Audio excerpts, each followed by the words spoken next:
안녕하십니까.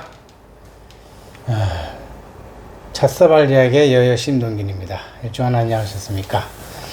오늘은 또 뭐 많이 보시던 분들 중에 이것저것 이제 질문이 와서 오늘은 분청사계에 대해서 한번 말씀드릴까 합니다. 예전에 한번 분청사계에 대해서 말씀드렸는데 오늘 분청사계를 말씀드리면서 차는 이 삼양이라는 차인데 여러분들이 요거 90년대 말차예요. 이런 걸 한번 보니까 이걸 봐도 잘 모르니까 저도 잘 모르니까 이걸 한번 보여드리겠습니다. 이런 말차로 보이차. 보이차로 요런 저울에다가 놓고 저울을 놓고 누르면은 0이 나와요. 0. 그럼 여기에서 이제 무게가 달리는 거죠. 분청사계 얘기를 하면서 제가 한번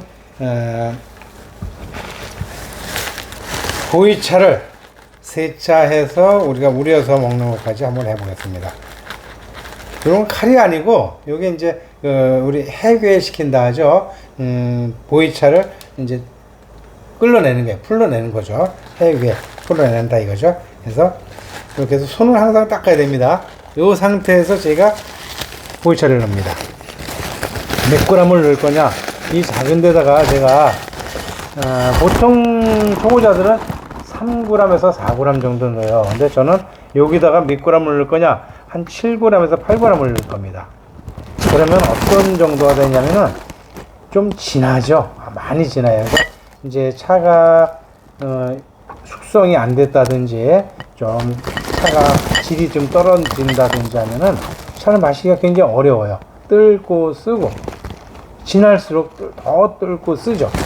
그래서 오늘 이 보이차를 하는 거를 한번 보여달라 해서 제가 오리지널을 한번 보여드립니다.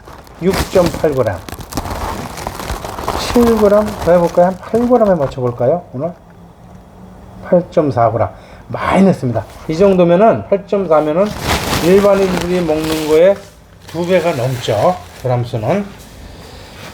여기다가 제가 이제 세차를 전에도 항상 말씀드리는 게 세차를 2번을 해야 됩니다. 2번. 왜냐? 100도씨에서 세차할 때 카페인이 많이 빨리 나갑니다. 그래서 요즘 카페인들을 많이 안 하려고 애를 쓰는데 카페인 줄이는 방법.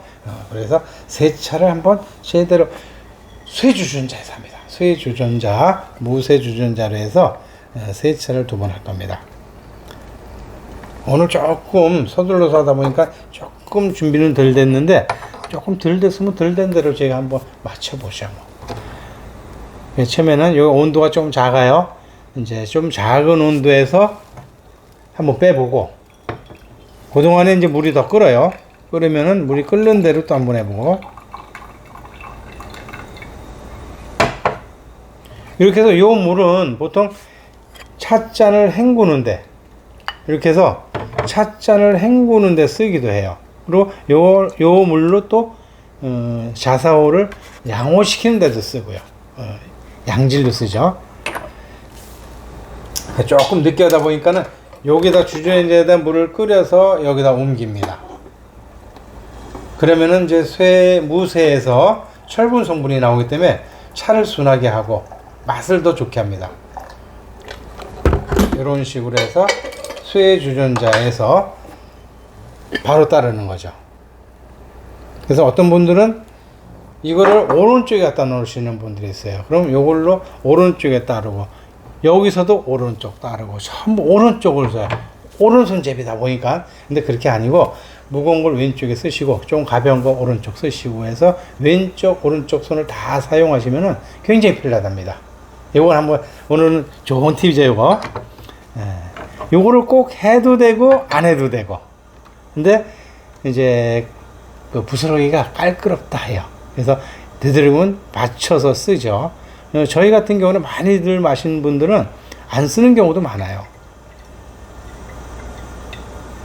그래서 이제 요거 유리 요런 수건을 쓰는 이유는 요 색깔을 즐기기 위해서도 이렇게 써요. 찰랑찰랑 와인 색깔 나는 이런 거를 즐기기 위해서 쓰고 이렇게 자사오를 양호시킬 때도 쓰고 이 잔을 헹굴 때도 쓰고 이 잔을요. 보통 이렇게 씁니다. 헹구어서 자사오를 또 양호시키고 헹궈서 자사오를 양호시키고 이렇게 해서 2번을 지금 세차를 했습니다. 세 번째는 이제 마시는 이제 차입니다. 이번에 마실 겁니다. 100도에서 끓는 걸로 보이차를 제대로 우려내는 거죠. 요거는 지금 삼양 숙차이기 때문에 조금 시간을 끌어도 괜찮습니다. 근데 생차일 경우에는 시간을 안 끌고 빨리 해야 되고, 또 그 생차나 숙차나 작은 아엽, 이파리가 작은 거는 되도록이면 빨리, 최면을 빨리 건져내고 빨리 우려내고 나중에 조금 시간을 끌어도 됩니다. 요게 오늘 보이차 끓이는 법입니다. 이 이상 뭐가 있겠는가 모르겠습니다. 오늘 이제 나중에 이 이상 더 궁금하신 게 있으시면은 개인적으로 문의를 하십시오. 그럼 제가 상세하게 또 설명을 드리겠습니다. 그래서 차를 이렇게 해서 나눠보는 겁니다. 두 잔을 둘이서 드는데 똑같이 마셔야 되니까 여기 따랐다 여기 따랐다 하면서 잔을 맞춥니다. 같은 양으로. 그래서 손님이 계시면 손님한테 이렇게 한 잔 권하고, 우리 같은 경우는 이제 탕색을 한번 보여주면서 이 감독님이 보여주면서 이렇게 권해서 같이 이렇게 한 잔을 하는 거죠. 예, 분청대에서 이제 얘기를 좀 간단하게 설명드리겠습니다. 분청은 15세기, 14세기 말부터 15세기, 16세기, 17세기까지도, 길게는 18세기도 분청을 만들었다 합니다. 그러니까 평균 우리가 이제 많이 만드는 시대는 어느 시대냐? 14세기 말부터 15세기, 16세기 초까지 한 200여 년에 걸쳐서 만들었다. 이렇게 말씀하십니다. 이제 그렇게 나오는데, 분청은 우리가 이제 독자적인 기법은 아닙니다. 분청은 독자적인 기법은 아닌데, 5대 북송 시대에 걸쳐서 이제 자주일까지, 그때 이제 이 자주 일대에서 이렇게 분청이 많이 나왔답니다. 근데 우리의 분청과 중국의 분청은 판이하게 다릅니다. 왜 다르냐? 이제 한번 설명을 드릴게요. 덤봉이라는 거는 2번 구운 덤봉은 있어요. 중국에 3번 구운 덤봉은 없죠. 우리나라 오리지널 덤봉이, 반덤봉, 덤봉이 나오는 거는 3번을 구웠다 해서 보상의 재현을 시키는 송기진 작가님은 초벌 덤봉이라 부르십니다. 예. 그러니까 그거는 독창적으로 이름을 지어놓은 거예요. 예전에 분청사기를 누가 이름 지었냐면 우연 고유섭 선생님께서 분장을 한 회청사기다. 왜냐면 회청사기, 이 태토가 청자 태토가 있고 분청 태토가 있고 백제 태토가 있는데, 요거는 회흑색이랍니다. 회흑색. 회흑색. 그래서 회청자 이렇게도 불렀답니다. 그래서 거기에다가 분장을 했기 때문에 분장을 한 회청사기, 줄여서 분청사기 이렇게 불렀답니다. 고유섭 선생님께서 그래도 분청사기 우리 이름을 지어줬기 때문에 굉장히 고맙죠. 그게 어느 시대에 나냐면 잡지 조강이란 1940년쯤 된 잡지에서 우연 고유섭 선생님께서 이제 명명을 하신 게 그때 비로소, 연대는 정확한지 제가 모르겠지만 하여튼 그 당시입니다. 근데 그 당시에 이제 그 분청사기 만들던 당시에 유럽에서는 르네상스 시대가 14세기에서 16세기였답니다. 바로 우리 분청사기가 나올 쯤에 같이 물립니다. 그래서 참 우리나라 분청사기가 무심한 듯 여러 가지로 만들어, 덤벙기법, 귀알, 인화, 박쥐, 조화, 철화기법, 철화도 기법으로 속하죠. 상감비 기법에서 7가지, 제가 알기로는 한 7가지 정도 이렇게 만들었는데, 참으로 무심한 듯 자유롭게, 진짜 피카소가 대단하네 할 정도의 그런 우리 기법, 정말로 자유분방한 기법이죠. 지금에 와서 보니까 덤벙기법도 기가 막히고, 철화기법도 그림이 초등학생들의 수준 정도밖에 안 되는 그림을 그렸어도 지금에 와서는 그 그림이 너무 아름답다는 얘기를 하죠.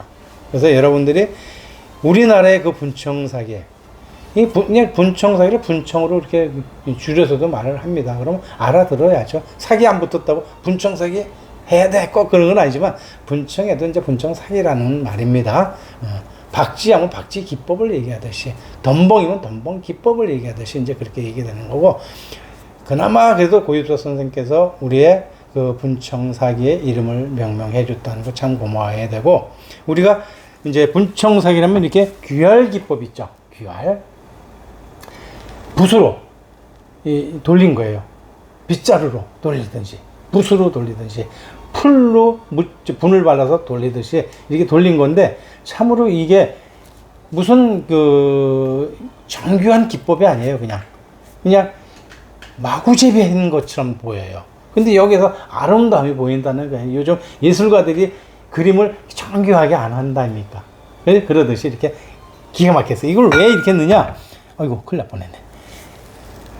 백자처럼 보이기 위해서 분을 바른 거예요. 회흑색의 태토기 때문에 좀 검단 말이에요. 그러면 백자로 쓰던 시대, 세조시대 백자 쓰지 마라 할 때 우리가 백자처럼 쓰기 위해서 이렇게 했단 말이에요.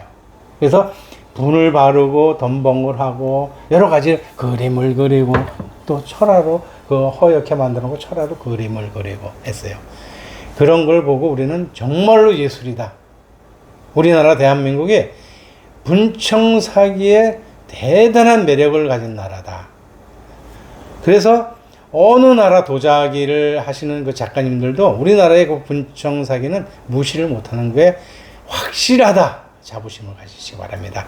요게 근데 이제 헷갈리는 게, 요런 거는 우리가 이제 분청이라 할까요? 백자라 할까요? 전문가도 어떤 분 오셔가지고 이걸 분청이라 하더라고요. 아닙니다. 지방 백자인데 이렇게 나오는 게 있어요. 요거는 고성 구만리 가마에서 나오는 백자입니다. 백자인데 이렇게 모양이 색이 그림을 경치가 나오듯 이렇게 빠끔빠끔한 경치가 이걸 일본에서 오로라는데 이제 그 분하고 해서 분출에 뭐가 나오듯이 이런 게 있어요.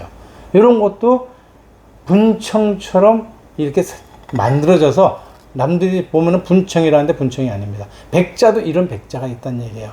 이거를 담기 위해서 우리가 분청을 만들었다는 얘기죠. 그래서 여러분들이 오늘 조금 시간을 늦게까지 이렇게 말씀드리는 이유는 우리가 분청사기를 잘 알자 이거죠. 우리나라는 백자로 성공한 나라가 아니고 청자로 성공한 나라가, 청자에서 비색을 대단한 걸로 알잖아요. 근데 그거는 비색, 그 더 정교하면 중국에 있고, 그 비색에서는 우리나라가 최고죠. 근데 분청은 통틀어서 전체가 우리나라의 대단한 보물입니다.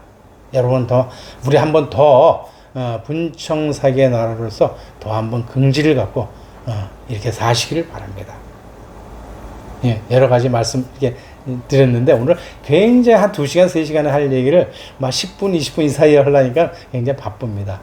하여튼 대충 알아들으셨으리라 보고, 다음에 또 궁금하신 점 있으면 다시 한번 또 하는 아니고 또 개인적으로 물어봐 주시면, 여쭤봐 주시면 제가 상세하게 또 한번 말씀드리겠습니다. 잘은 모르지만 마지막 잘은 모르지만 열심히 한번 여러분께 전달하겠습니다. 감사합니다. 안녕히 계십시오.